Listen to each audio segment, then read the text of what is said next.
Kalau tidak dihentikan, pertama sangat mungkin terjadi peperangan yang lebih besar. World War III sangat mungkin terjadi.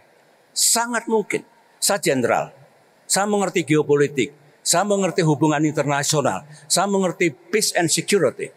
Anytime could happen. Setiap negara mengutamakan kepentingan masing-masing. Namanya G0.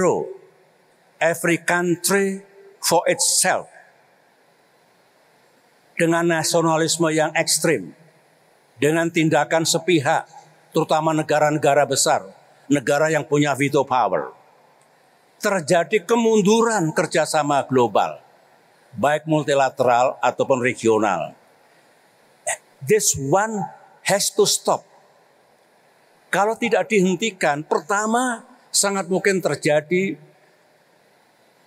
peperangan yang lebih besar. World War III sangat mungkin terjadi. Sangat mungkin. Saya jenderal, saya mengerti geopolitik, saya mengerti hubungan internasional, saya mengerti peace and security. Anytime could happen. Tetapi saya termasuk barisan yang Perang Dunia Ketiga yang sangat menakutkan tetap bisa dicegah. Can be prevented. Can be avoided. If there is a will, there is a way. Tergantung para pemimpin dunia sekarang ini.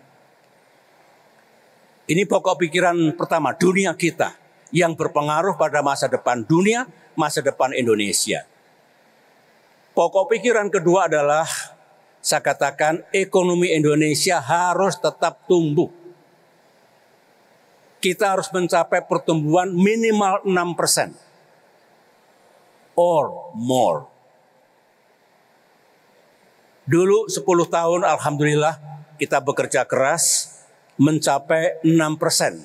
Sebenarnya kita pernah mencapai 6,5% tahun tertentu. Tapi waktu krisis 2008-2009 drop 4,6%. So selama 10 tahun kita bertahan 6%. Not bad. Dan ternyata ada kenaikan GDP, pengurangan kemiskinan, pengurangan pengangguran, pengurangan utang asing, dan seterusnya, dan seterusnya. Oleh karena itu saya mendukung Presiden Prabowo untuk kembali meningkatkan pertumbuhan ekonomi. Kalau tidak tumbuh ekonomi kita, unemployment, pengangguran will stay. Dampaknya buruk. Orang menganggur tidak punya penghasilan, tidak punya daya beli. Bagaimana bisa hidup layak? Yang kedua, tanpa economic growth, poverty cannot be reduced. Syaratnya itu. Tumbuh. Yang kedua, tumbuhnya harus adil. Dalam ekonomi yang kapitalistik, open market system, memang ekonomi akan makin efisiensi. Pasar, suka atau tidak suka, akan membuat ekonomi kita makin efisien. Tetapi keburukan kapitalisme, keburukan open market system, dia tidak sensitif. Dia tidak peduli pada kemiskinan, pada ketimpangan dan ketidakadilan.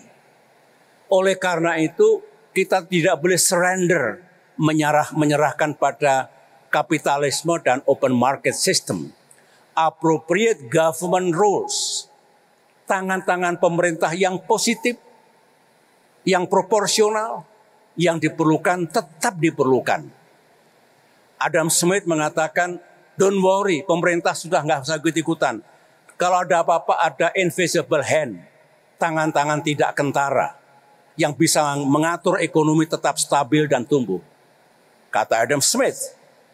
Tetapi saya bisa argue, tidak selalu begitu. Kenyataannya memang pasar tidak masuk dalam domainnya, tidak sensitif terhadap kemiskinan dan ketimpangan tadi. So menurut saya harus ada paduan. On the one hand agar efisien kita follow open market system, tapi untuk keadilan sosial, untuk justice, untuk equity tetap ada peran pemerintah yang positif. Download Tribun X sekarang, menghadirkan lokal menjadi Indonesia.